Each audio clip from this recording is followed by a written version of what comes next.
Does this work? Yeah, thank you. Good afternoon, ladies and gentlemen. Just to let you know, we're just waiting for our final participants to join us. We'll be starting shortly. Thank you.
Good afternoon, ladies and gentlemen, and thank you very much for your patience. Welcome to this side event at the Career Pavilion, Enhancing Transparency and Integrity, Facilitating Climate Finance Through Strengthened GHG Inventories and Transparency Reporting. So it's, my name is Simon Gilby. I'm a Sustainable Development Officer at the United Nations Office for Sustainable Development. And I'd like to, on behalf of the office, I'd like to welcome you all here. Firstly, I'd like to thank our co-organizers, the Greenhouse Gas Inventory and Research Center of the Republic of Korea, who've very kindly worked with us to develop this side event and to hold it with you. So today we will be discussing the interlinkages between Article 6 and 13 of the Paris Agreement and how we can further facilitate climate finance to help benefit the developing countries. So without any further ado, as we're already slightly behind schedule, I'd like to invite our head of office, Mr. Chun-Koo Park, to give his opening remarks. So Mr. Park, thank you very much. The floor is yours. Yeah, good afternoon, distinguished participants and guests. I would like to begin by expressing my sincere gratitude to all the guests and experts here who have so generously given their valuable time to be with us here today. Many thanks to our partner, the Greenhouse Gas Inventory and Research Center of the Republic of Korea for co-organizing this vital event. And also my special thanks go to our colleague from the UNFCCC and Kazakhstan and Ghana and Madagascar, my colleague over there. Thank you so much for coming here. As you know, this event highlights the urgent need to strengthen GHG inventories and transparency reporting to create confidence in investors needed to facilitate the required levels of climate financing. Just 3 days ago, we heard very good news about the Article 6.4 of the Paris Agreement, because international negotiators parties, I think would lift a very great stride to get reach an agreement of the international standard for the 6.4. That's the good news. And we need to think about how to link between the Article 6.2 and 4 and Article 13. That is the main topic, main concern that our office and GIR have put great effort to integrate those things. Here in Baku, Azerbaijan, we acknowledge our collective moral duty to avoid overshooting the 1.5 degrees Celsius temperature target. Progress on climate remains limited.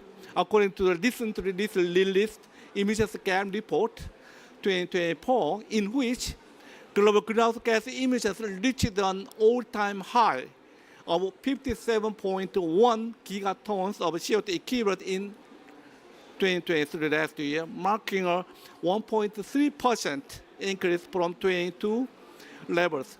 To stay on a pathway comparable with limiting warming to 1.5 degrees Celsius, emissions needed to fall by 42% by 2030 compared to 2019 levels. This equates to a reduction of 7.5% annually until 2035. To meet this challenge, climate finance will be critical, with it being hoped that the new collective quantified goal on climate finance can be agreed here at COP29. Critical to this will be the proper implementation of Article 6, which enables cooperation through emissions trading, and Article 13, which ensures that these actions are transparently reported, providing foundation for credible climate finance and accountability in global climate efforts. Distinguished guests, toward this effort, today we'll explore practical examples of how the transparency framework under Article 13 supports the accurate accounting, reporting, and verification needed for the effective functioning of carbon markets and cooperative approaches under Article 6 in developing countries.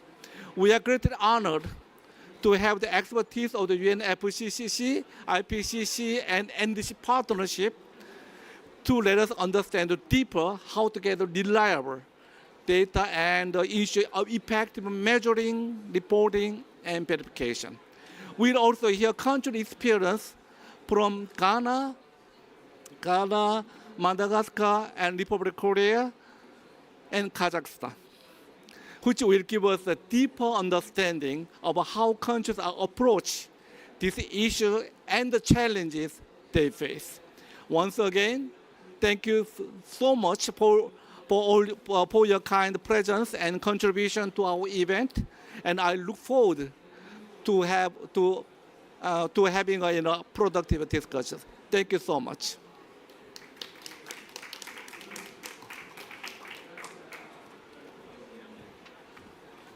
Thank you very much, Mr. Park, for those words. Now, without any further ado, I'd like to invite Ms. Eun-hye Jeong, the President of the Greenhouse Gas Inventory and Research Center of the Republic of Korea, to come and give her opening remarks. Thank you very much. The floor is yours.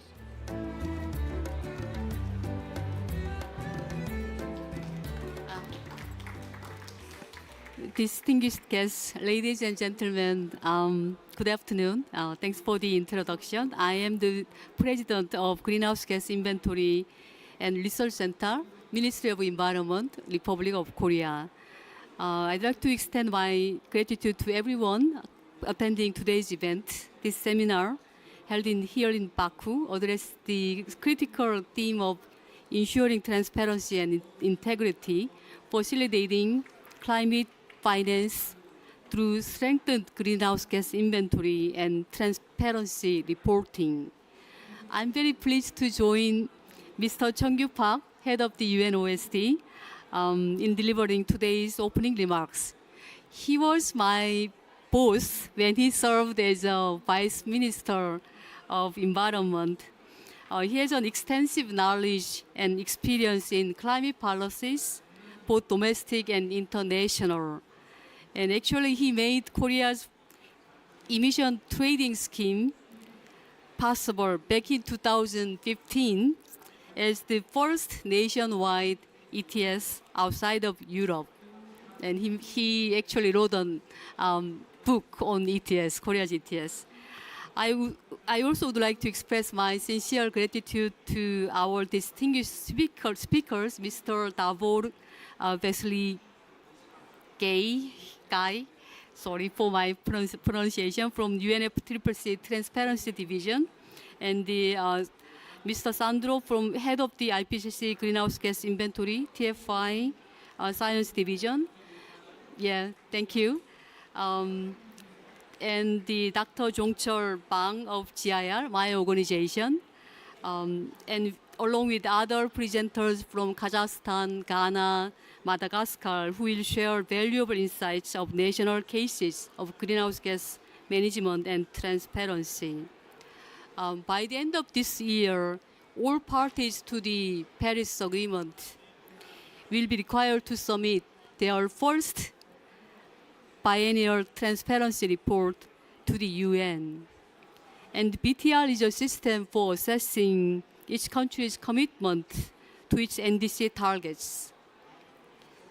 Through the BTR, data on greenhouse gas emissions, NDC implementation progress, and support for developing countries will be accumulated for all parties. And this comprehensive data allows us to analyze how climate action policies in each country are implemented within their political, economical, and social context, and offering a more objective view of our collective progress. At this crucial time, I think when data has never been more significant, reliable data management and transparent reporting systems are essential to achieving our global and national targets. Article 6 and 13 of the Paris Agreement, as the head of the UNOSD already mentioned, are vital tools for international cooperation on climate goals, enabling a data-driven carbon market aligned with the global reduction objectives. GIL hosted a meeting with the UNFCCC for 22 Asian countries in October for their preparation of BTRs. At that meeting, Director for Transparency Division, Donald Cooper, mentioned that the BTR can pose a lot of burden to all developing countries, but it's not just the burden, but you can see it from different perspectives. BTR provides a data for investment from other countries. So it's an investment opportunity for all of us for the ITMOs and other mechanisms. And in Korea, the Greenhouse Gas Inventory and Research Center, my organization, plays a central role in establishing accurate monitoring and transparency verification system for emission data, and supporting international cooperation and voluntary participation from private company. And we are observing active discussion not only on the compliance markets represented by emission trading schemes, but also on the dynamics of the voluntary carbon markets. Voluntary carbon market, if it is aligned with the Article 6 of the Paris Agreement, or if it is used for sustainability claims and other purposes, would encourage corporate participation and create new opportunities for achieving global emission reduction goals. I hope this event will be an opportunity to share experiences and challenges from each country and discuss carbon neutrality strategies founded on transparency and innovation. May this gathering serve as a stepping stone for cooperation and innovation toward achieving global climate goals. Once again, I thank everyone here for joining us, and I look forward to hearing your wisdom and experience. Thank you.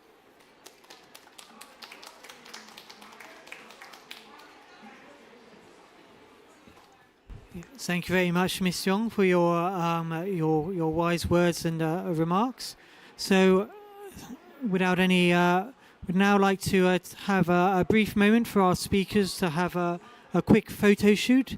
So, if our speakers could please come to the front here, and we'll take a quick photo.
Okay, thank you very much to our speakers. So without any further ado, I'd like to invite the first presenter of our technical presentations. So speaking on the interlinkages between Article 16 and 13, the importance of MRV for transparent climate finance instruments and carbon markets, I'd like to invite Mr. Davor Veselic, the Program Officer of the Transparency Division of UNFCCC. Thank you very much. A round of applause, please. Thank you.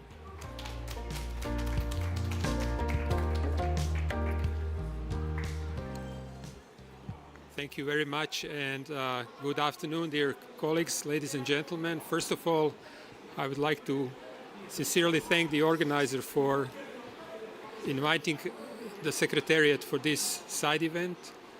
And in this relatively brief presentation, I would like to highlight the key interlinkages between Article 6 and Article 13.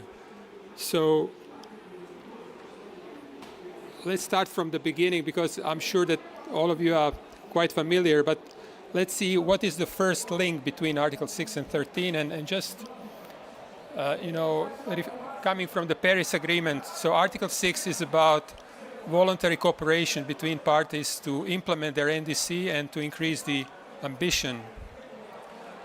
And on the other side, we have Article 13, which needs to provide a clear understanding how this voluntary cooperation is being implemented. So these are two sides which support each other.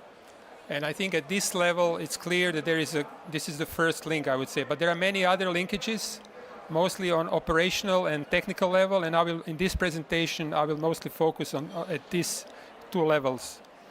So first of all, the underpinning core elements of Article 13 and Article 6 is reporting and review system. We heard it's much more than just reporting and review. But still, maybe now we will just focus on these two elements because these are crucial to ensure the quality of information, which is, I would say, very important for the carbon markets. So here I want to say that comprehensive reporting and review process supports the accurate and transparent accounting for the NDC. Now, with your submission of the NDC, you're not actually accounting for NDC. NDC accounting occurs at the level of biennial transparency reports, where you provide the whole necessary information to track progress. So there are two layers here. One is on accounting, and second one is on the guiding principles, which supports this accounting to be accurate and transparent. Because in the MPGs, there is no definition of what accounting is. That's why we have these guiding principles. And I think I want to emphasize the accuracy, completeness, and transparency. These are the main principles. And then, of course, avoid double counting, consistency with the guidelines, with the reporting guidelines, environmental integrity, and comparability. So this is just to give you a kind of the overview of where the accounting actually occurs. Now, the second thing, which is also crucial, is that this information is reviewed by the independent team of international experts. So here I just want to give you just a portrait of how this review process looks like. So the sequencing and effective coordination of technical reviews under Article 16 and Article 13, because these are two streams, they ensures the timeliness of information, because for the markets you need to have information as soon as possible. So this is the cycle of one review. So we start with Article 6 review, and then there are certain steps. I will not go into details, but just for you to understand the comprehensiveness of both of these reviews. So there is an international team of experts which needs to be trained and needs to be experienced. And then there needs to be a link with the party under review.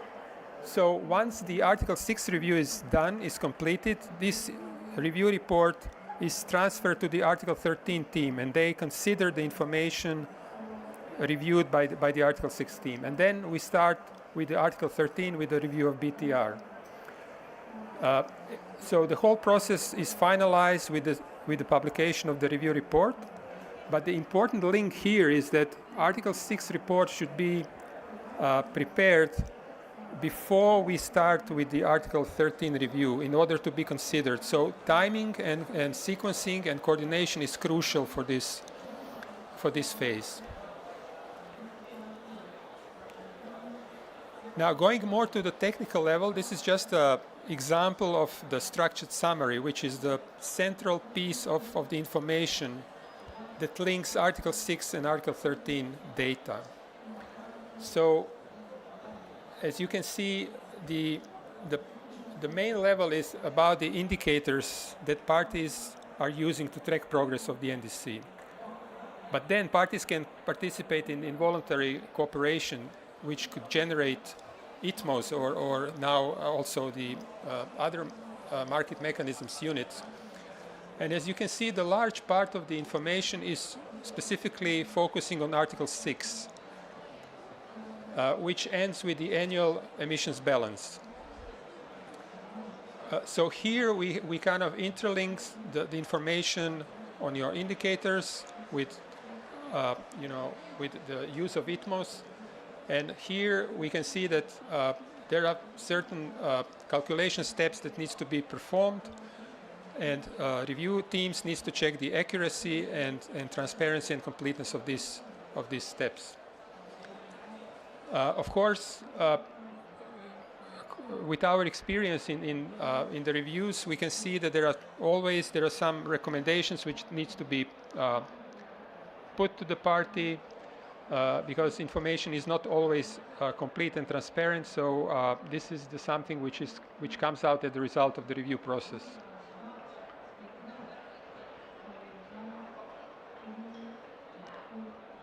So one thing which I want to emphasize is that the purpose of Article 6 and 13 review is not to penalize the party, not to find errors. It's to help and support party to improve the quality of the data and information. and with that to build trust and confidence. So here it's not, as we might heard, trust but verify. I think here it's verify and then trust. So we start with the review process and then build the trust and the confidence. I want to also to emphasize that the adequacy and appropriateness of the NDC is not part of the NDC of the review process. So we are not judging the contribution which was put forward. We are here to see whether the information provided is consistent, comparable, transparent, and complete. And what we can see from the first BTR reviews, because we already had two, we can showcase that they are really facilitative in the nature. They help parties to understand what are the requirements, what are the gaps that needs to be filled in time, and of course to build a relationship between the experts and the parties. So this is a facilitative process in its nature. And then finally, specifically focusing on developing country parties. So there are few mechanisms already embedded in the MPGs and the Article 13. First of all, we are aware that developing country parties have different starting points in preparation of the reports, but everything is linked to the data, to the underlying data which needs to be collected to prepare a good quality report. We understand there are different starting points, and that's why the ETF provides for the flexibility for developing country parties regarding the scope, frequency, and the level of detail of reporting. So this is like a help to parties to find time with adequate capacity building and to build their skills and technical capacities. And finally, I want also to emphasize that support, according to Article 13, support shall be provided to developing country parties in building their capacities. Transparency related, so mainly focusing on reporting. And Secretariat is having a strong initiative in this regard. So we have many different initiatives how to support developing country parties. We have a consultative group of experts, CGE, which primary role is to support parties in preparing the first BTRs. So with that, I would like to thank you. I hope I respect the timing that was asked by our organizer, and I'm happy to take any questions maybe later after we all. Okay. Thank you very much.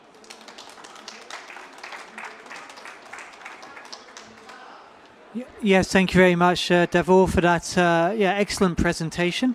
And I'm actually going to have to, I think, change some of the questions I was going to ask you because I felt that presentation was answered many and was very clear. So thank you very much, and there will be opportunities later for Q&A.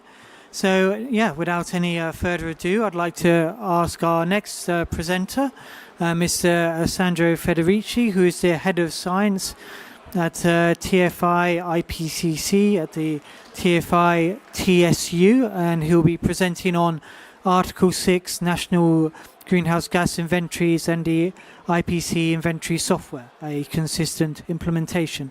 So Mr. Federici, thank you very much. The floor is yours. Hello. Thank you very much for the invitation to give us the opportunity to present on our software.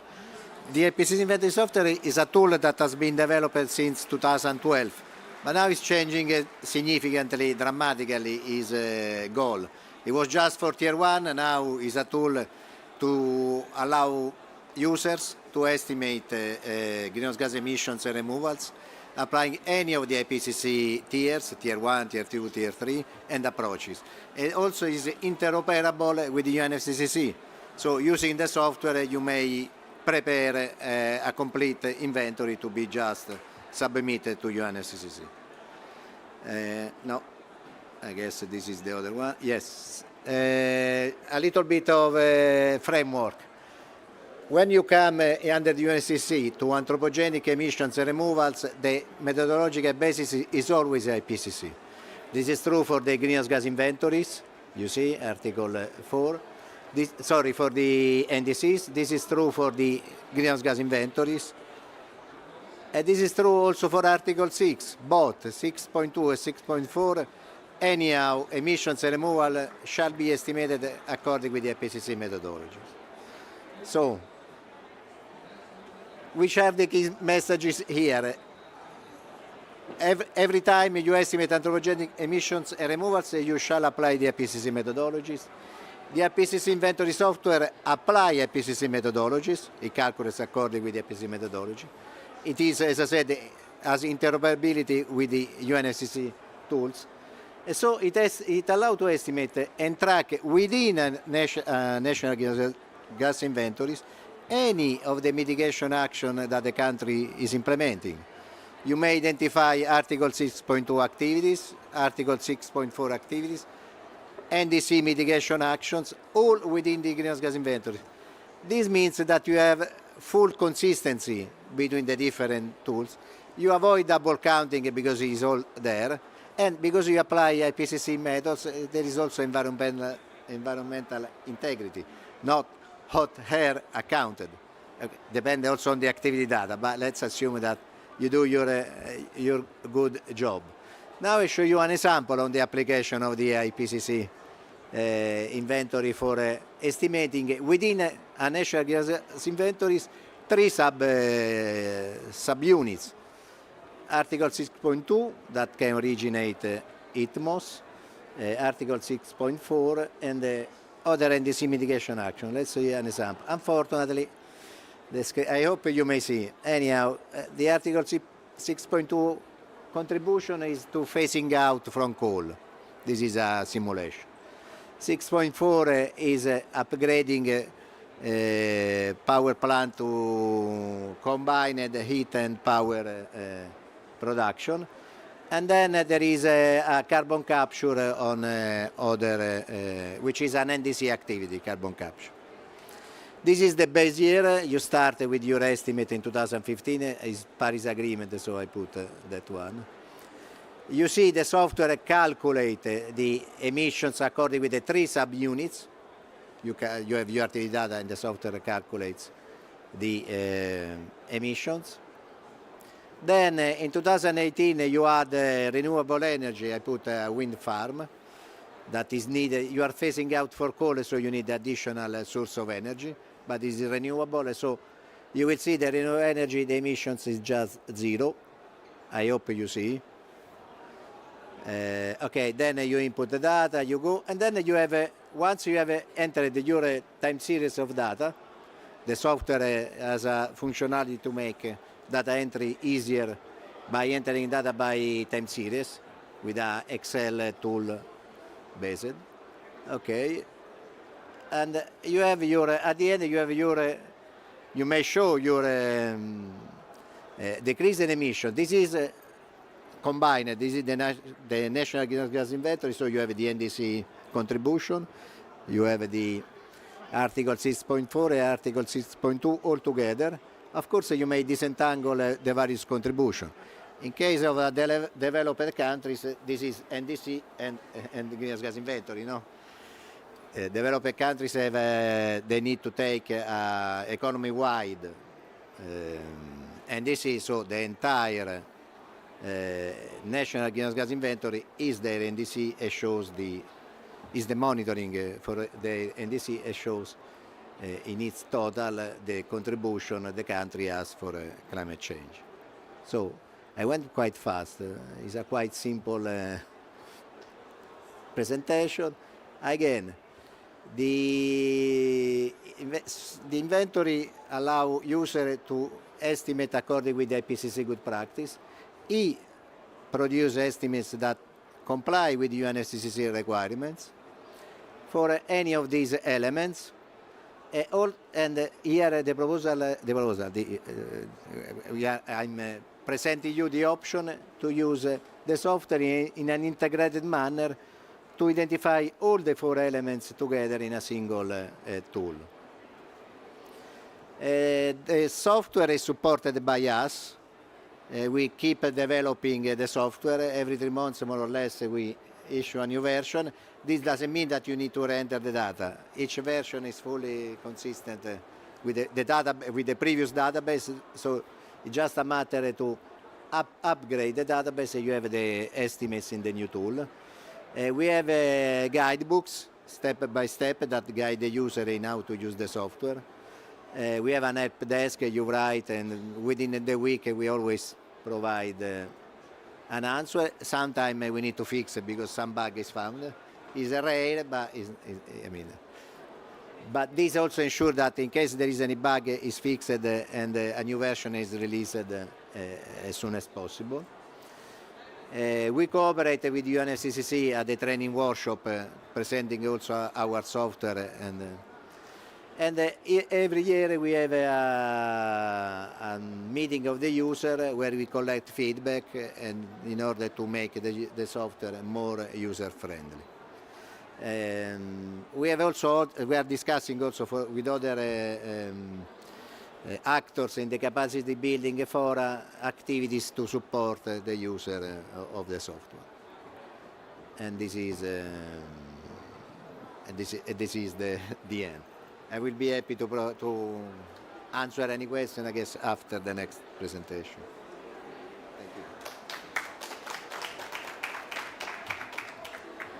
Thank you very much, Sandro, for that presentation and a very clear overview of the IPC software. So next, I would like to invite our final technical speaker. It's Ms. Estefania Ardila Robles, the Deputy Director of Country Engagement at the NDC Partnership. So Estefania, thank you. The floor is yours. Thank you, Simon. Thank you very much. First of all, to the organizers. This is a great opportunity, and although transparency is not necessarily our jam at the NDC Partnership, it's an extremely important part of what countries do, and it's actually something that we're seeing more and more coming to us in terms of requests for support. I have to say that I'm a big fan of the Korean cooperation in terms of greenhouse gas inventories. I was trained myself 10 years ago, and this was the start of a very personal passion for data, greenhouse gas inventories, and I worked on that for a while. So thank you very much. Keep doing that. I think it's a great way of supporting countries. Anyhow, to the point. A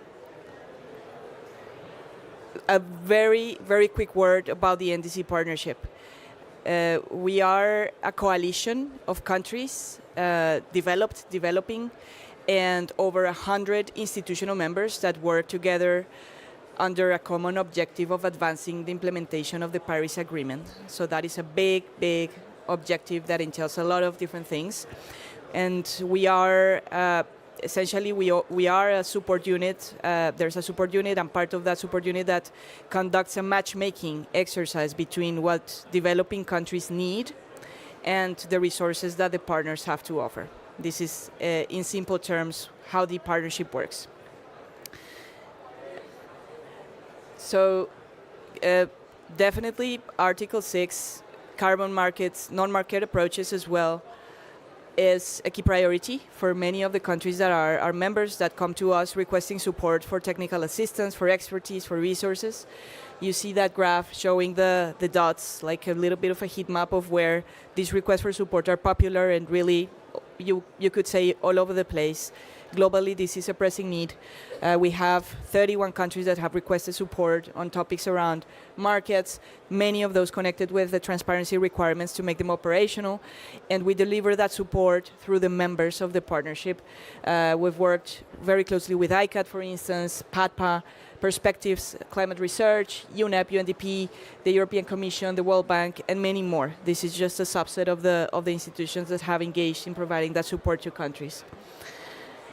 So going into the topic of this presentation, and this is not what I think, this is really a summary of the things that we've heard from countries that are challenging in terms of having robust transparency systems in place, which, as we saw, connects directly to their ability to implement Article 6 provisions. I sort of group them into 3 categories. The first one is the lack or the inconsistency of activity data, country-specific emission factors that allow them to advance from very broad, very coarse calculations to more targeted and more accurate estimations of greenhouse gas inventories that represent as closely as possible the reality. And this is really at the heart of functional markets. So this continues to be a pressing challenge, and the jump that now the IPCC software offers from Tier 1 to Tier 2 in many cases represents a huge investment of effort for countries, particularly in sectors like land use change, and forestry, or AFOLU. This is a big task. Accessing remote sensing, for instance, is not straightforward, can be costly. High-resolution satellite imagery. There is also capacity constraints within the same organizations of really the lack of personnel to conduct that work. So it all sounds very basic, but this stands in the middle, no, of getting there and having better greenhouse gas inventories that really allow for functional and credible market mechanisms to be in place. Institutional arrangements. So let's say that the data is there. The information flow and the data flow is an issue. So coordination and getting to a point in which the Ministry of Environment, whomever holds the responsibility for the inventory, doesn't have to run around and chase after institutions, companies, but this information comes to them regularly. This is not obvious always, so it's definitely something that requires people and requires processes to be clear, in place, and understood by a multitude of stakeholders, and this requires training, capacity building, and so on, and the sort of things that Korea in particular has done really well over the years. I'd say that not in all cases, let's say that the IPCC guidance is the standard for everything. Countries need to look the best way to apply that and make that work in their context. So getting to that understanding and having IPCC compliant methodologies that really adjust to their national circumstances, their own processes, their institutional realities is also something that is lacking. I've tried to summarize a little bit the service offerings that the NDC partnership has in general that could be solutions to these challenges. For instance, since we have so many members, over 100, many of these institutions here are members of the partnership with guidance, tools, methods. We can facilitate the matchmaking between those. We can facilitate an opportunity for training in one convening. We can facilitate peer-to-peer convening as well. But the countries need to request this. They need to be aware that this is a gap. They need to come to the partnership and request this support so we can kickstart a process to do that matchmaking. We have deployed over 60 embedded advisors in governments in many countries in all regions and across topics. They're mostly focused on finance, so we have people working with the finance ministries for 1, 2, 3 years on pure process establishment, capacity development. So this could also be, transparency can also be an angle to that. If we got the request for support from countries, and I think it's, again, a very effective way of ensuring that the capacity stays there with the government, having someone who, for an extended period of time, is dedicated to working in whatever is the topic at hand. We've worked with countries also on having regulatory instruments in place for those institutional arrangements. So sometimes that data and information flows requires a decree or a law even, so everyone has marching orders to provide the data in the shape, form, and color that's required to develop a proper greenhouse gas inventory. We've done that work with a bunch of countries. This is just very quickly some of the examples of recent projects that we've been supporting. Some of them, or most of them, are through the Partnership Action Fund, which is a complementary funding mechanism that the partnership has to fill the gaps whenever the members are really not having the resources and the finance to do this work that they are requesting.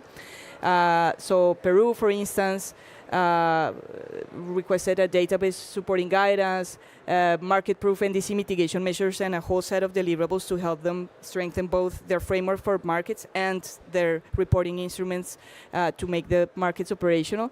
There's work that was delivered in Palestine in terms of guiding tools for implementation of carbon markets. Similarly, Paraguay, Jamaica, this is not directly related to markets, but rather to filling data gaps, and specifically on land use change.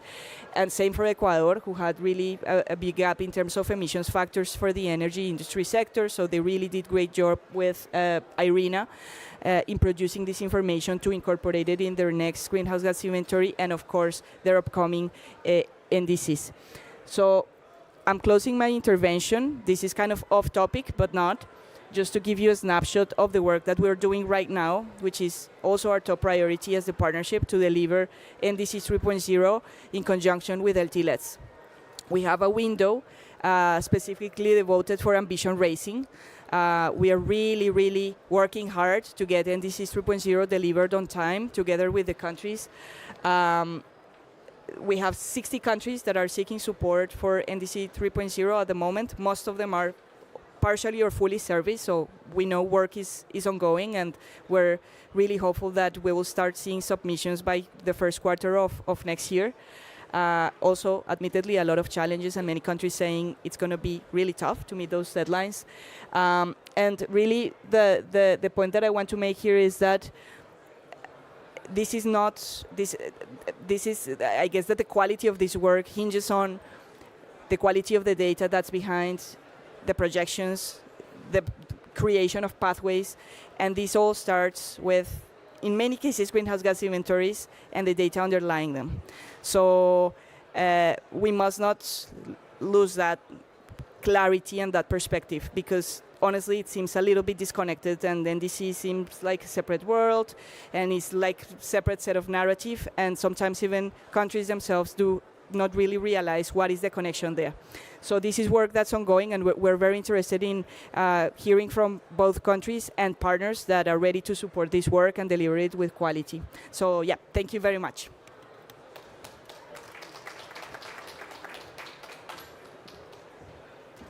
Thank you very much, Estefania, for that comprehensive presentation. So a round of applause for all three of our speakers, please. Thank you.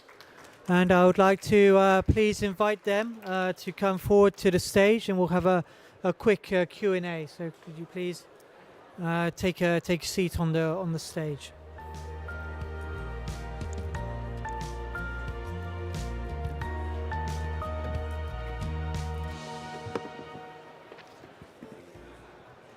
Okay, I'd like to thank again our speakers and also our audience for being here today with us. I have a number of questions I'd like to ask the speakers, but before I do that, I would just like to ask our audience if there is any questions, if there are any countries or other partners here who'd like to ask our speakers any questions. Oh, Jay would like to ask. Is there? Hello again. It's actually not a question, just the observation, and thank you. Estefania mentioned about our greenhouse gas inventory training conducted by GIR and UNFCCC.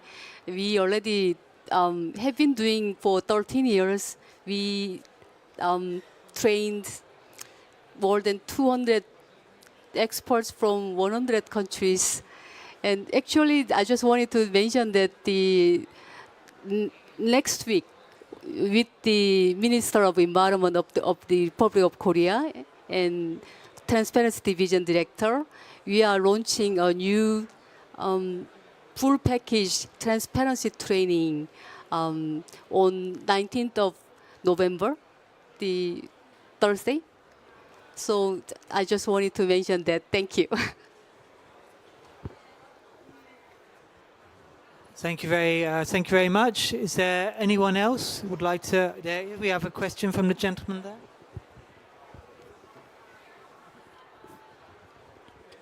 Hello. I guess a question for you, Sandro, about the software that you were discussing. You say that it's designed to help with reporting on requirements, including around 6.2 ITMOs and that sort of those sorts of Article 6 credits. Is there linkages between, or does the software allow for linkages between country registries for those sorts of units?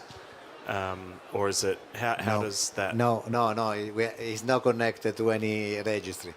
The software allows you to estimate anthropogenic emissions removal for any of your project activities, 6.2, 6.4, NDC, according with the principle that, they were shown: transparency, accuracy, consistency, comparability.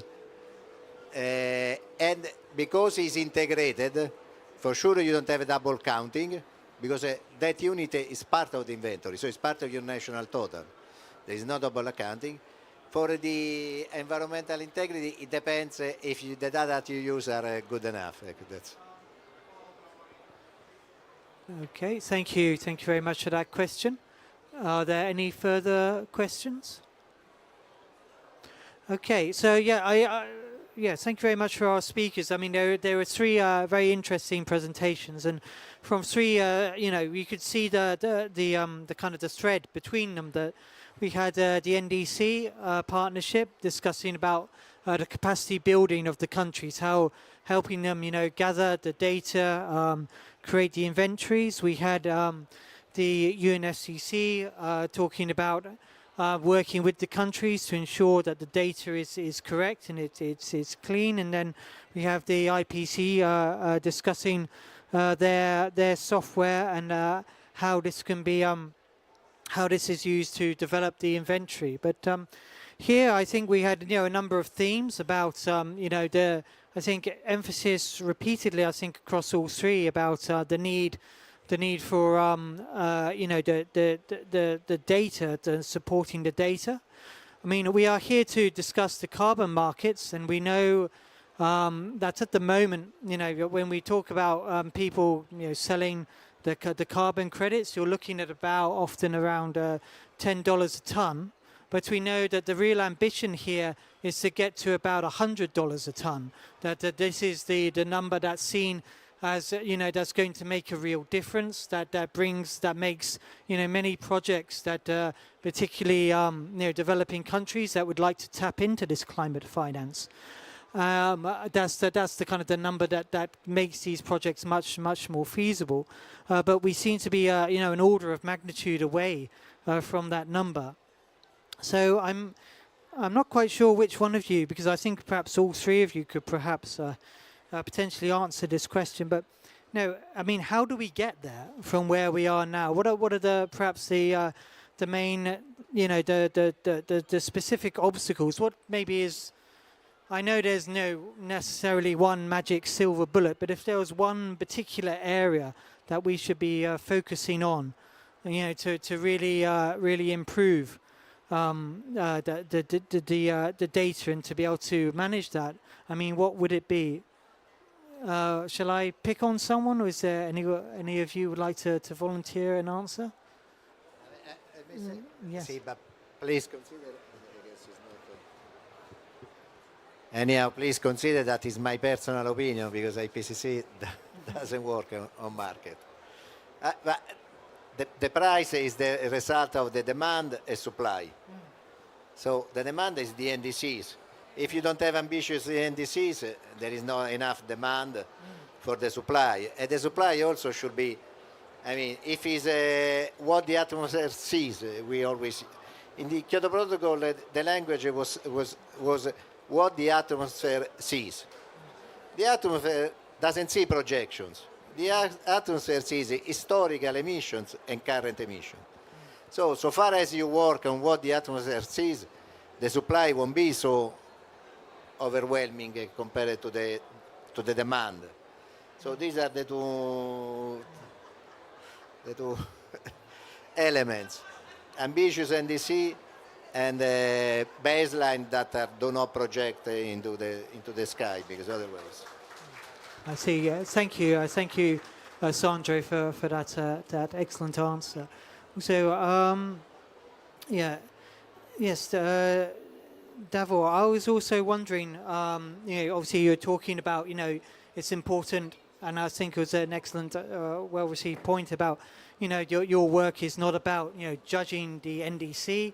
It's not about, the level of ambition, which is, of course, understandable that it needs to be about, just simply ensuring that the data that is being gathered is reliable and it's clear and it's transparent. What would you say is the main issue that you're seeing in ensuring this? What would be what are the main barriers there? Thank you, Simon. So first of all, I have to say that we are at the very beginning of this new enhanced transparency framework. So the experience which we have comes from the previous MRV system under the convention. And so far we had only 2 BTR reviews. And I was coordinating the first one. So I can speak about my experience from that review. It was the review of the developing country party. So what I would say first is the overall understanding of how the progress towards the achievement of the NDC is being tracked. So sometimes parties are not sure, they provide not just one NDC target, but many NDC targets. We've seen the practice especially with developing parties. They have a list of number of NDC targets, and for each of those targets they have specific indicators.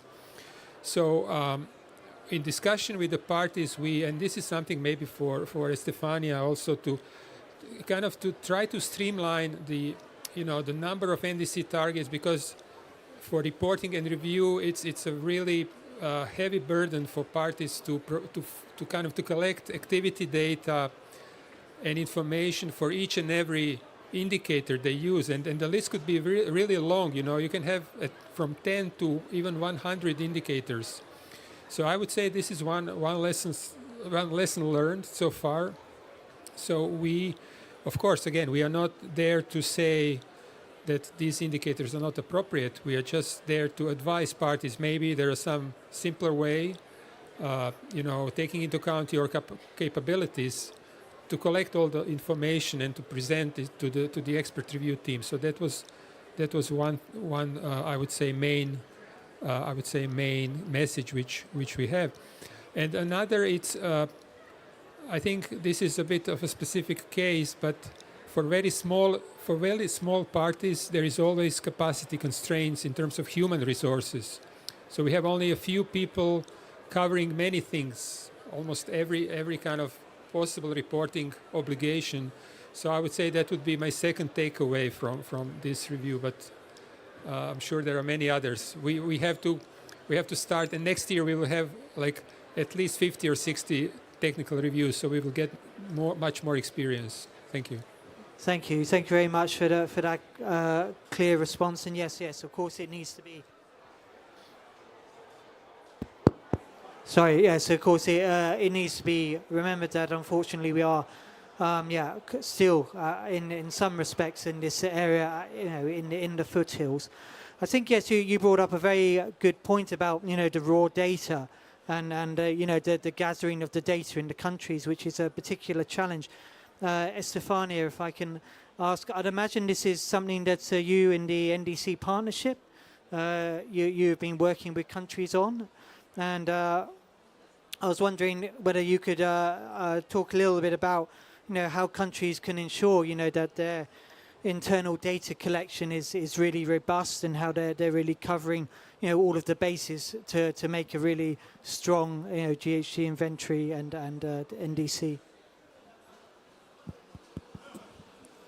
I guess I need to lean a little bit more on my past experience than NDC partnership official script, because as I said, our core business is mobilizing support in response to requests from countries, and indeed many of them have to do with monitoring and reporting climate in general, and increasingly greenhouse gas emissions through greenhouse gas inventories. So I think a key issue is building the links to sectoral systems for data collection. Let me just give you an example. I'm originally from Colombia, and a very challenging sector there has always been waste. It's not huge in terms of emissions, but there's really large uncertainties as to the estimates because simply the data does not exist. It's not systematically collected. Every municipality does essentially their own manual registry of waste, and it's not standardized at all. There are existing tools that could centralize this information, but the entity that has or the ownership over this registry, to say so, is completely unaware that there is a national need for collecting these statistics. So I guess there's, to some extent, awareness raising, to some extent, formalizing the requirement, so these sectoral entities that have nothing to do with the greenhouse gas inventory per se, budget for this because it's an obligation and set up a process so this information can be collected from the municipalities or provinces, centralized, quality assured, quality control, and then reported back to the entity that's producing the inventory. So for me, there's still a lot of kind of immediate solutions or interim solutions to the collection and the generation of data that are really, the people who are preparing the inventory really work hard to get those done and try their best and put together a database. But this is kind of on an, like, one-off, and then again, okay, we have the BTR, then we do it again. So I think, and I think it happens over time. As you said, I think it's been an evolution. And if you look a few years ago, the BURs were very different, and they've been improving over time. So that's the continuous improvement principle, I guess, that becomes super relevant in the context of the enhanced transparency framework. Okay, thank you very much, Estefania. We're now I think out of time for this section. If there's any one last quick question, I could take it. No, okay. So, yes, please, Sandra. Commenting about intervention. The first BTR, the inventory was made with the IPCC inventory software. He helped the review because the reviewer got the entire database to review for the inventory, so it's fully transparent. And the use of the database also helps a lot in maintaining the memory of the inventory, because the country has all the information there in the database. Any cycle is just adding information, not starting again from zero. Thank you.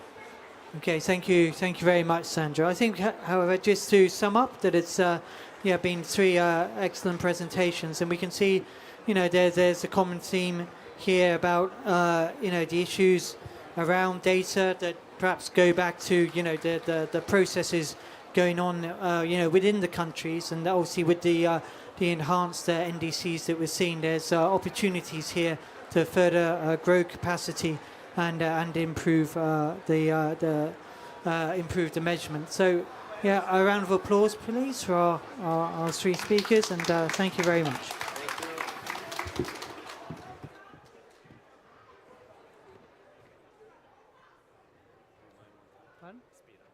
Yeah. Okay, so thank you very much to our three speakers, and now we'll move on to the country presentations, and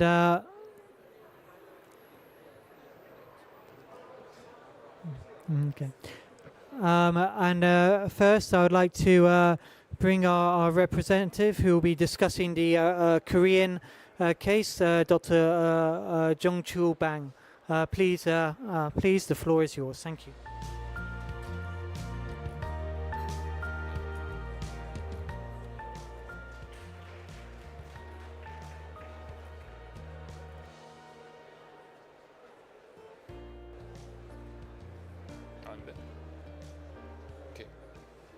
Okay. Good afternoon, everyone. I'm pleased to be here today to talk about Korea's approach to realize Article 6 and 13 in terms of national greenhouse gas inventory. My name is Song Chol Bang, and I'm a senior researcher of GIR, Greenhouse Gas Research Inventory and Research Center of Korea. And my research specifically focuses on greenhouse gas reduction strategy. So let me start with Article 6 and our NIR. Actually, currently Article 6 for Korea is more relevant in terms of NDC than NIR. So, well, if you see this table, so this table is about our 2030 NDC. So this voluntary approach through international cooperation is crucial to realize Korea's 2030 NDC. As you can see here, we need to secure, but the 37.5 million tons of CO2 to meet the target by 2030 through international mitigation projects, and this is larger than the summation of emission from the agriculture and waste, and it is similar to the emission from the building sectors in 2030. So you can see that this is quite an ambitious target to achieve the overseas reduction, but still there are some uncertainties, so this could be a big risk for us. So to realize this target, well, like I said, still there are some uncertainties. So our basic, position is to be prepared as much as possible in current situation. So legislation regarding international mitigation project has been made. Internationally, we have already signed agreements for cooperation with 7 countries, including Vietnam, Mongolia, Gabon, Uzbekistan, UAE, Peru, and Morocco. And domestically, the Framework Act on Carbon Neutrality regulates the implementation of international mitigation projects. So this is about that article about the implementation of international mitigation projects on our Framework Act on Carbon Neutrality. And further details are defined in the enforcement decree of this Framework Act, including the establishment of the International Mitigation Council and the preparation of this International Mitigation Register. So for this, especially for this International Mitigation Register, my organization, GIR, is responsible for developing electronic system for this register. So it's a 5-year project, and we are in the 2nd year. The main core features have already been implemented, but we need to, make it more. We need to add some more, functions in line with the international negotiations. And luckily, we already have an experience in learning the IT system about the KETS. And among the systems, there are a system called the ORS. It's about the offset, credit register system. So we have some similar experience on running this IT system. So we think that maybe up to 5 years project, we could build a very, functioning and useful system for this international mitigation register. And about the government strategy, well, if there's a problem or issues to solve, Korean government is eager to make plans first, and we are very good at it, I think. So taking into plan is a different story, but anyway, so we are very good at making plans to solve some kind of issues. So this is a strategy for international greenhouse gas mitigation project. This plan was prepared in 2022, and there are some key strategies, including building domestic framework for this mitigation project, and creating government-to-government business condition, and also stimulating business development. Those kind of key strategies are included in this government plan. So currently, several on-site projects are in progress, and here are 2 examples. In Mongolia, we're trying to capture and burn landfill gas from disposal site. By doing this, instead of methane, carbon dioxide will be emitted, which has a lower GWP. And we expect that this project will mitigate about 550 kilotons of CO2 over 10 years. And the total budget for this project is approximately $4 million. And on the right side, in Kazakhstan, we are working on a feasibility assessment. It's not yet on-site project, but we are doing the feasibility test for this project to capture landfill gas and convert it into electricity. So this could not only reduce methane emission, but also provide clean electricity. So indirect emission from electricity can also be avoided at the same time. The expected mitigation is more than 6 million tons of CO2, which is quite large. So to summarize about the issues related to Article 6, international mitigation is very important for Korea to achieve our 2030 NDC. So therefore, we have been proactive in establishing relevant systems and building a system of cooperation with other countries. And we also have developed a national strategy for which we expect tangible results, and several international mitigation are underway like this. And next topic is about the Article 13, the enhanced transparency framework. As you all know, Korea is non-X1 country, so we are not obligated to report NIL annually. But to actively respond to climate change, we have established and operated a systematic greenhouse gas statistics management system since 2010. So, and then GIR, in the center of this diagram, GIR, my organization plays a key role in this system as a liaison between relevant ministries and Greenhouse Gas Management Committee on the top of this slide. So, based on this system, we have published a national inventory report every year domestically. This is an example of the latest inventory report published last year. So I could say that we have 14 years of experience in preparing national inventory, but the problem is that we have used 1996 guideline till now for our inventory. Then, well, the same slide was shown in the previous presentation, but until now, under the convention, it was okay to use the 1996 guideline, but under the ETF, we have to report BTL every 2 years. And NIL based on 2006 guideline must be included in BTR. So, like I said before, we are very good at making plans. So we make another plan to solve this problem. So in 2020, we developed a plan to respond to the change in methodology for calculating greenhouse gas statistics. This plan is developed on a regular basis every 5 years. So in this second plan, the main objectives are to improve statistical coverage, methodology, and strengthen domestic and international cooperation. Those are the key strategies. And among the action plans, you can see that applying the 2006 IPCC guidelines are included in the strategy called Improving Statistical Method and Systems. So, of course, calculating statistics using new methodology was not easy for us. So there are a lot of unexpected technical problems and issues. And it was also really hard to explain the overall increase in emissions due to the difference from the old methodology. You can see this the sky blue line is emission using 1996 guideline, and the orange line is the emission using the 2006 guideline. So you can see in this graph, on average, about a 4 to 6% of increment was observed by using this new 2006 guideline. For example, for 2021, the difference was about 45 million tons of CO2. And this discrepancy is due to several factors, including the addition of new greenhouse gases, the nitrogen trifluoride, and an increase in the number of HFCs included in the inventory from 2 to 29, and the changes in the global warming potential, such as methane, from 21 to 28. But this kind of increment is not an unusual case. The US and Japan, okay, I showed the result in this slide. Both countries have also seen an overall increase in emissions, although there are some sectoral differences due to changes in methodology.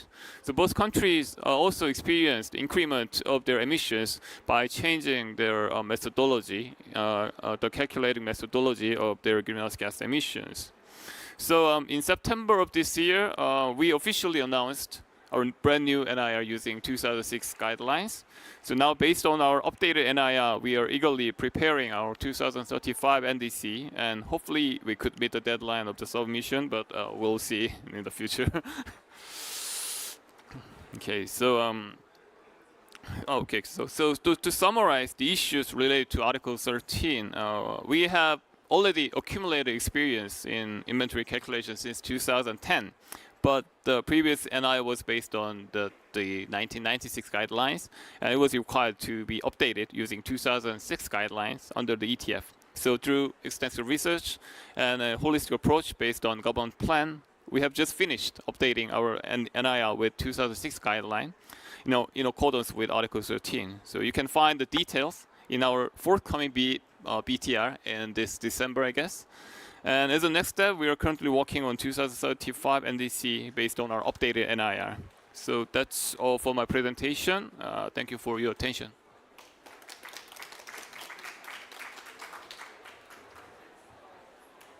Thank you very much, Dr. Bang. And we are running slightly behind time. So without any further ado, I'd like to invite Mr. Riviosa Raben Andri Anina from Madagascar. My apologies, I'm sure I just brutalized your name, but if you'd like to please forgive me and come forward to deliver your presentation. Thank you very much.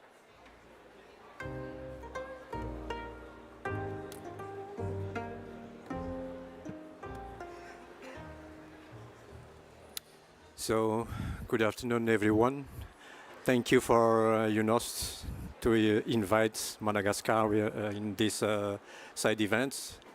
And so I'm very proud to represent my country to this side events. To start with, let's introduce by presenting Madagascar as a carbon, one of 8 country carbon sink today. So we have to take in particular attention to this matter. So that's why Madagascar is integrated the coalition G0. So in this case, the presentation today is about the experience from Madagascar with the case on the national GHG inventory to realize Article 6 and 13 of Paris Agreement. And let's start with the achievement with Article 6. So we can talk about carbon market. So if we talk about Article 6 in Madagascar, so there are 7 sectors concerned. So it's industry, transport, energy, forestry, waste, agriculture, and land use planning. So in Madagascar, the majority of the project is focused in forestry and energy. And Madagascar is currently putting in place regulatory framework that we can see after in the slides. So we are now finalizing the authorization agreements. So it's about the governance. So governance, and it concerns the 3 committees in charge, executive committee and technical committee, and also the secretariat. So in this committee, they are the main sectors concerned by the Article 6 that I've mentioned before. And after that, Madagascar is also setting up the regulatory text of carbon markets. So it's about all the procedure. That is to say, for example, criteria for the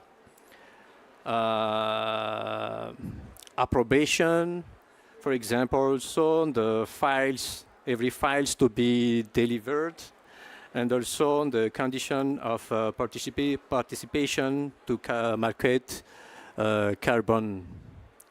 And the first one is the tracking agreements.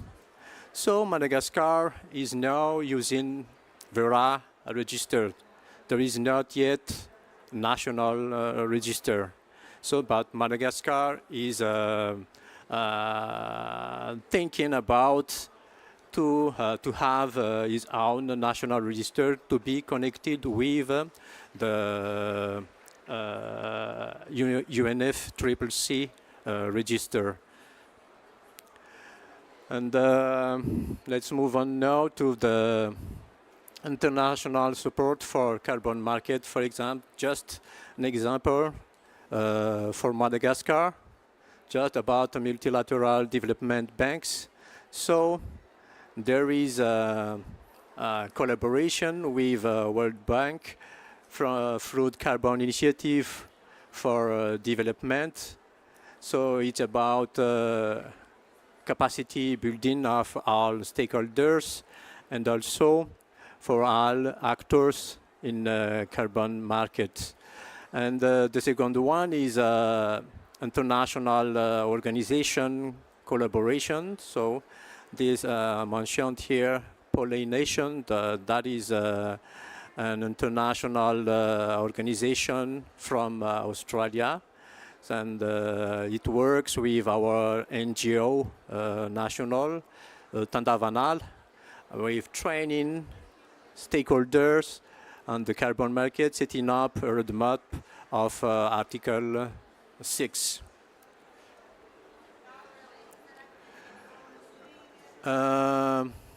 Let's talk now about the implementation achievements of Article 13. So, as with the Article 6, let's begin with all sectors. So we all know energy sector, including transport, and also land use, forestry, and agriculture, waste sector, process industry sector.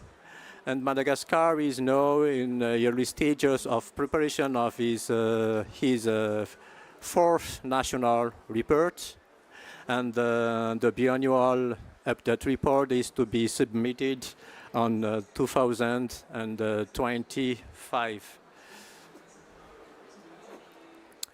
About the NDC of Madagascar, so I don't know if it's an ambitious one, as said by our presentators before, but with 28% of reduction of emissions, that is to say 48,403 gigagram carbon equivalent, and also 20% sequestration by 2030.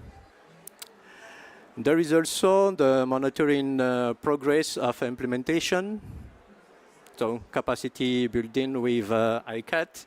ICAT is an initiative for climate action transparency, and we use the GACMO tool to monitor progress of NDC implementation. So Madagascar is already have already done also the adaptation communication. And about finance, there is a tracking of support requested and also tracking of support received. So plan to use also the tools developed by ICAT.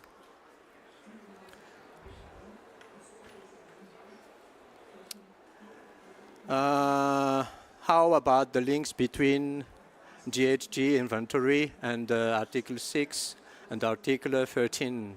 So as said before, there are a decree being finalized on project approval procedures, also decision, setting up committees, as I mentioned before, and also plan to reinvest funds from carbon project in NDC mitigation just after that the two regulatory texts will be adopted, and also establish of a bilateral agreement and direct debit of emission reduction reserves for the NDC implementation of the country. So just to precise that Madagascar work now with Korea carbon management for about improved fireplace.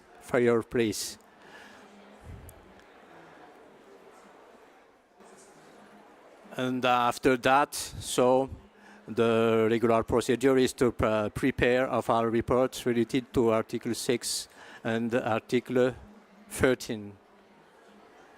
So the challenges for Madagascar is about data. Yes, as I said before, so lack of data in terms of quality and also in terms of quantity. So there is not no availability of data and reliability of data, non-availability of country-specific emission factor. So the case is that sector is used to, for example, for their habitual activity, they use data that they need every day, but not really the specific data that needed for the inventories. And for the MLV, established but not operational because of the problem of data. And the case in Madagascar is there is a online system with integrated circulation calculation methods. There is also a provision of equipment to the sector concerning the installation of the sectoral MLV system, centralization at the level of the office responsible for climate change. So they need capacity built in terms of material and in terms of financial also. And the perspectives. The perspective is that, as I said, so we need the capacity built in for the committee. So we talk about the executive committee, technical committee, and also the secretariat. And the adoption of the text on the carbon market, though the texts are already written but not adopted. And the establishment of a national register, as mentioned before also. So we need to establish a national register connected with UNFCCC register. Collection of data required by IPCC from the waste, forestry, agriculture, and energy sectors, including transport. That is the main, I think, the main challenges and our big perspectives from the implementation, Article 6 and Article 13. Thank you so much.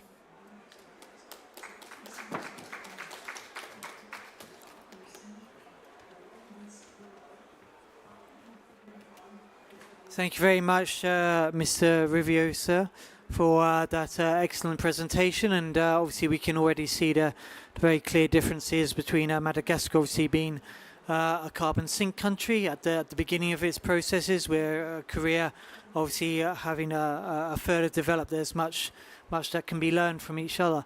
So next, I'd like to go to Mr.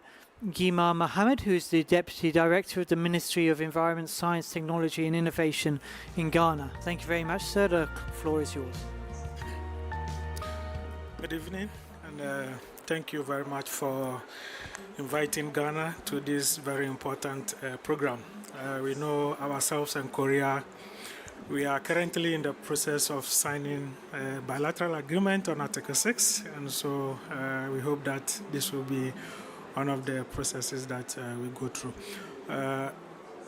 As you know, in terms of constant reporting to the UNFCCC, as well as one of the early movers when it comes to Article 6 implementation, you can always point at Ghana.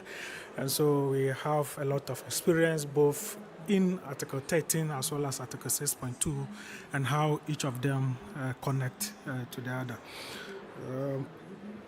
So just to throw a little light, I know we all know this already, the importance of strengthening GHG inventory and why it is very crucial. As we know, it gives us an opportunity to have an assessment of the country's emissions and also inform decision makers as to how policies are doing better in country, and finally also helps us in attracting the needed investment for a number of projects across the various sectors. As the earlier presenters indicated, we are currently moving into the ETF. And so for us, it's very important that we also throw light on our experiences before we move into the ETF. And so in 2013, the country set up what we call the Ghana Climate Ambitious Reporting Program, which guides us yearly as to how to go about reporting the various documentations to the UNFCCC, so from the national communication to the BURs to the greenhouse gas inventory. And so from 2013 to 2015, we started implementing a number of reforms to improve upon the transparency work that we do by first decentralizing the climate reporting system. Formerly, the EPA was the one that was basically responsible for data collection and reporting, and so we thought that is very necessary. We work with the other institutions from energy, transport, agri to forestry for them to start collecting the data and then reporting. So we decentralized the data collection and reporting system.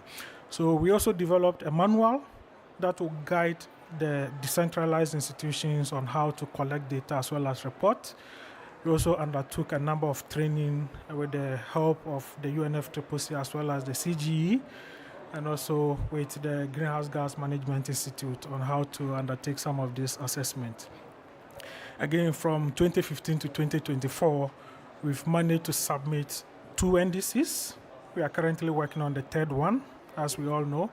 We've also submitted 4 BURs, 5 national inventory reports, and 2 forest reference emission level reports to the UNFCCC. And currently, we are working on our first BTR, and it is our hope that by December this year, we'll be able to submit it to the UNFCCC. And so in terms of capacity development, we'll be able to train about 50 national experts on greenhouse gas issues. We have about 15 UNFCCC roster of experts. We have 5 lead reviewers, and also we have training packages together with the UNFCCC for new officers who wants to venture into greenhouse gas inventory and carbon accounting issues. And so in 2019-2022, the CBIT program helped us again to further strengthen capacity, help us with the NDC tracking. As Madagascar has said, we are also a beneficiary of the GASMO tool, and so this tool helps us to properly track the implementation of the NDC. We are also currently upgrading our data system. We have a climate change data hub that we use to collect and also publish most of the inventory data. And so currently we have also upgraded that system. And so as we move into the new ETF, we've been trying our best, like every other country, to understand some of the reporting elements that are required of us as a country. Our purpose is to constantly improve our reporting and transparency system. And as the ETF is new, we've tried as a country to understand some of the key reporting elements that we need to abide by. And so, as has been said, Article 13 is what helps us in working on the ETF, and the reporting is under the BTR, as it is said, and we know that this will be reported every 2 years. And so then we have the reporting elements of the inventory, the NDC progress and achievement, adaptation, and then the finance, technology, and capacity needs that are received. So basically, we've tried to outline what is required of us as a country when we need to report under the ETF to the UNFCCC. And so basically, what guides us to report is the MPGs, and then how we report is through the CTRs and then the reporting tools of the UNFCCC, as well as the national inventory document. And again, we have been using the 2006 guidelines, IPCC guidelines, and also the 2019 refinements that was submitted. So in terms of the emission estimations, as I said, The 2016 guidelines is what we use, and then we use the 2013 wetland supplements for that. We also depend on the guidelines decision trees to make most of the decisions on how we calculate our emissions. And so following that, Ghana as a country has been focusing on a number of areas. One is to improve on our national system for inventory, and to also develop and use spreadsheets for calculations that are based on the IPCC guidelines. We also have some key categories and higher tiers. Although we have a number of key categories, we don't actually have improved tiers for reporting them, right? So for most of the higher tier categories, we still use tier 1, and so the effort is to ensure that we improve upon the tiers that we use to report on the key categories. We also have the inventories that covers all the sinks and removals that we can, or that we have data available for reporting. And for now, our priority is to look at the mandatory elements. And so for non-mandatory elements, that data is difficult to get. We don't put too much effort in reporting on that. And we also currently apply flexibility measures to uncertainty assessments that we currently undertake as part of the GHG inventory. And so, as I said, we've started working on our BTR so far, and these are the approaches that we are using. So in terms of methodology, we are using the IPCC 2016, 2019 refinements, and then the 2013 wetland supplement for the methodology. And then for the time series, we are reporting from 1990 to 2022. Now, for the 1919 to 2020, we had to do some recalculations because we had new data from the oil and gas sector. And so we did some recalculations. And for 2020 to 2022, we are now undertaking the estimates that will go into our new greenhouse gas inventory reports. And those are the gases that we report on so far. So the sectors we have: energy, industry, agric, land use change, and forestry, and then waste. And then in terms of the global warming potential, we use the ARS4 for that. So basically, these are also some of the tools that we use in reporting on our inventory, as well as transparency issues to the UNFCCC. So basically, we've also set up a national system that will help us to continuously report to the UNFCCC transparently and accurately. And so the slide is a little small. Let me just do this.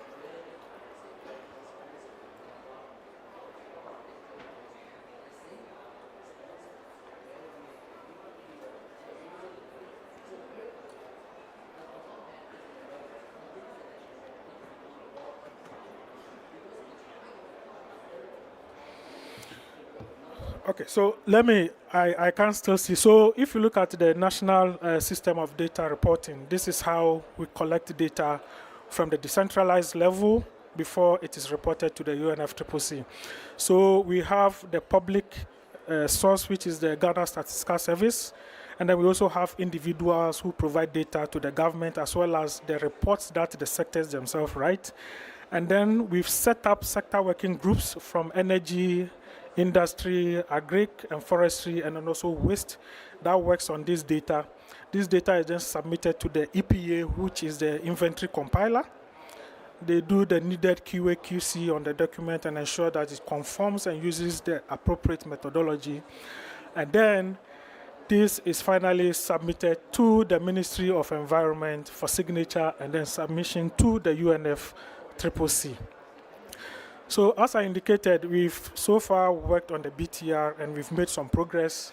And so if you look at the target is that by December, we should be able to submit this to the UNFCCC. In terms of the national inventory document, we are almost about 65 complete. The CTR is about 75. And so you can see that for each of the sectors, you can see the level of completion in terms of the data that we've inputted into the UNFCCC or the IPCC emission calculation system. So in conclusion, based on our experience from the ETF, we think that it's very important that countries first prioritize the mandatory reporting elements.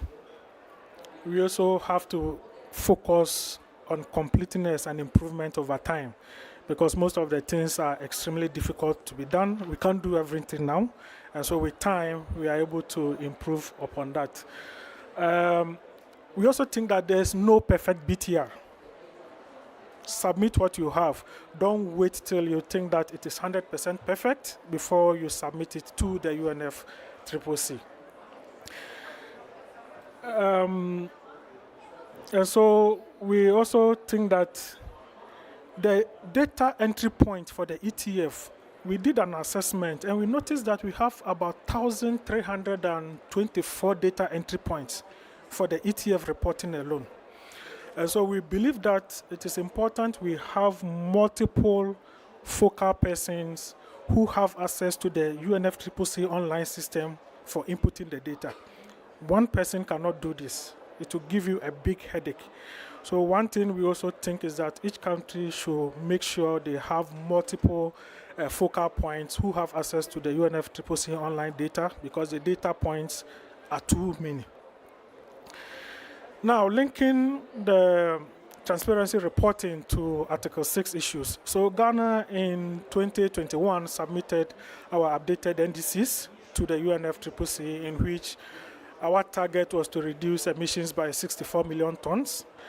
And again, within the same NDCs, we also indicated that we are going to assign about 24 million tons to the carbon market.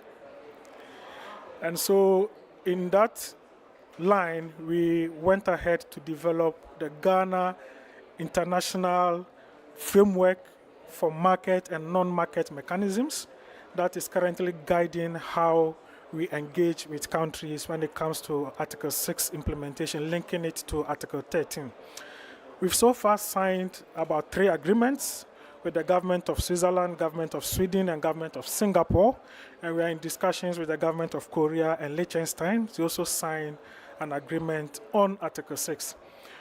We so far have about 43 projects, and 12 of them have been onboarded into the Ghana Carbon Market Registry.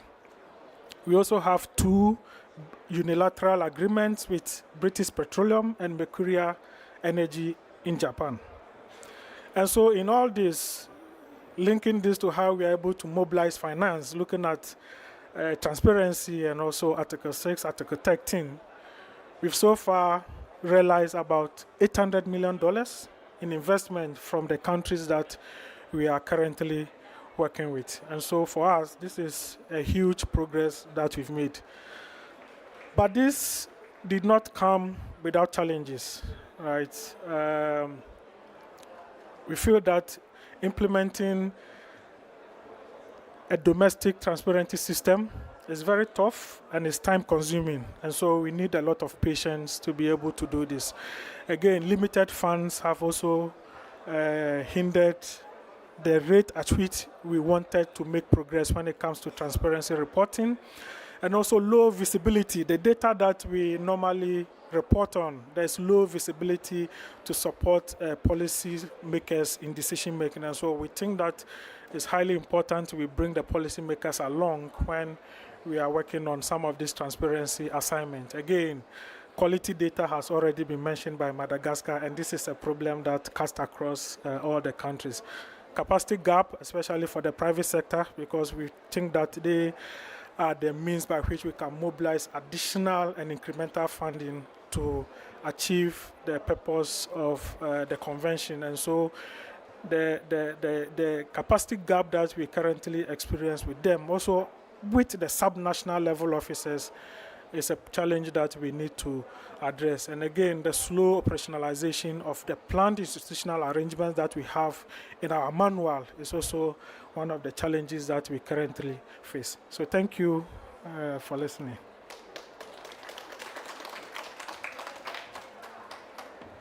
Thank you very much, Ghana, and I thought that was very interesting to see a very concrete and clear example of how the improvement of a GHG inventory has led to a very concrete outcome and a most welcome boost, I think, to to Ghana's financing. So last but not least, I would like to ask Mr. Zufar Tokpaya, the General Manager of the Greenhouse Gas Inventory Department of Kazakhstan, to come and give his presentation. Thank you very much. The floor is yours. Thank you.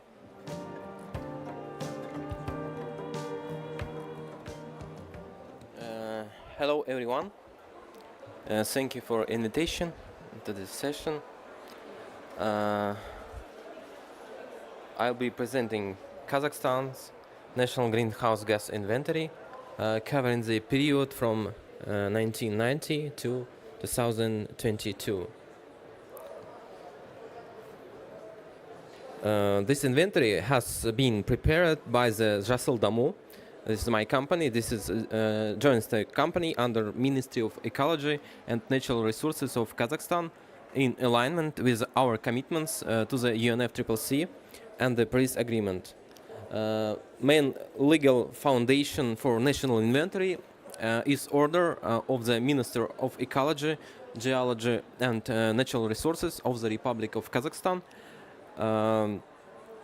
dated number 46, on approval of the rules for monitoring the completeness, transparency and reliability of the national inventory of greenhouse gas emissions and absorptions.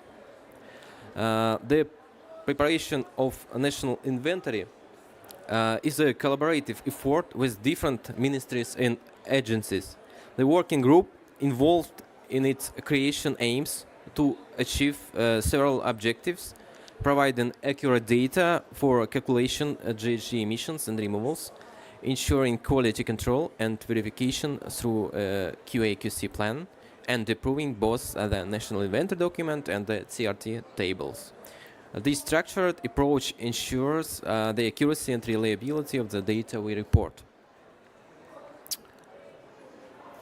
Our GHG inventory cover emissions from 5 major sectors as outlined by IPCC guidelines. This is energy, industrial process and product use, agriculture, land use change and forestry, and waste sector. Each sector's emissions are calculated using IPCC guidelines 2006 methodologies, allowing us to maintain international standards in our reporting. With the ETF under the Paris Agreement, now we use CRT tool and prepare NID instead NIR. Additionally, we are using now updated global warming potentials based on IPCC's 5th assessment report. This update resulted in recalculations of GHG emissions for previous years. Total national greenhouse gas emissions, including removals from LULUCF sectors, decreased by 9% between 1990 and 2022, and increase in 2022 compared to 2021. The maximum greenhouse gas emissions were observed in 1990, with a decrease until 1999. Then there was a smooth increase until 2021, followed by a decline due to the COVID-19 pandemic. The activity of transport and some other sectors was reduced during this period. The main gas in national inventory is CO2, content 78%, methane cover 16%, and nitrous oxide content 4% of emissions. We have 26 key categories by level and 25 key categories by trend. Energy sector is the main sector and a larger contributor to Kazakhstan's GHG emissions, accounting for 80% of total emissions. This sector includes emissions from fuel extraction, processing, transportation, and fuel and use. The main sources of emissions are fuel combustion for electricity generation, heating, transportation, and industrial use. We calculate these emissions using Tier 1 and Tier 2 methodologies from the IPCC, which classify emissions by fuel type and use, covering both stationary and mobile sources. The IPPU sector accounts for about 8% of Kazakhstan's national GHG emissions. This sector includes emissions from chemical and physical processes in industries such as cement, steel, and aluminium production, as well as from the use of products like refrigerants and solvents. Emissions estimates for this sector is using Tier 1 and Tier 2 in the industrial process and product use sector. Greenhouse gas emissions increased by 19% over the period, mainly due to the growth of industrial production since 1990. And in 2022 compared to 2021, greenhouse gas emissions increase by less than 1%. Agriculture, this is the second sector in Kazakhstan inventory. Agriculture contributes around 9% of GHG emissions in Kazakhstan, mainly methane and N2O emissions. Key sources include indirect fermentation, manure management, and agriculture soils. In the agriculture sector, greenhouse gas emissions in 2022 decreased by 21% compared to 1990, mainly due to the fact that the livestock population has not yet reached the 1990 level. In 2022, greenhouse gas emissions decreased by 14% compared to 2021, due to the revision and revaluation of the livestock population of the Bureau of National Statistics. Next slide is sector LULUCF. The LULUCF sector, while only contribution about 1% of total emissions, plays a crucial role in both emissions and carbon sequestration. This sector includes emissions and removals from activities like deforestation, forest management, and land restoration. Using IPC methods, we track changes in carbon stocks across different land types, which helps in understanding the balance between emissions and carbon sequestration. In the LULUCF sector in 2022, compared to 1990, the overall balance changed from absorptions to greenhouse gas emissions. But emissions is not high. In the sector, despite significant carbon losses from the cropland category, forests and pastures significantly increase the absorption of greenhouse gases. Next is waste. The waste sector contributes approximately 2% of total national emissions, primarily through methane and nitrous oxide released during waste management processes such as landfilling, composting, and wastewater treatment. In the waste sector, greenhouse gas emissions increased significantly, with the main determining factor being the overall population growth in the Republic. Compared to the base year in 2022, the growth in emissions in the sector was 74%. Next, about national determined contribution. Kazakhstan has ambitious target for reducing GHG emissions by 2030. We have a conditional and unconditional target. Our unconditional target is a 15% reduction, and conditional target 25% reduction, which depends on international support. Furthermore, Kazakhstan plans to expand adaptation measures to all sectors impacted by climate change, for instance, as health and infrastructure. In conclusion, The national GHG inventory of Kazakhstan reflects our commitment to transparency and our dedication to addressing climate change in line with global standards. This inventory provides a foundation for our emission reduction strategies and enhances our ability to monitor progress towards our climate goals. And in the end, I want to say that last week Kazakhstan submitted our first BTR. Thank you. Thank you.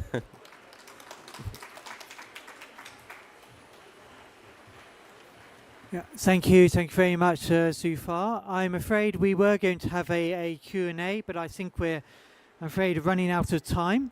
So if there are any quick questions from the audience, we could take one or two.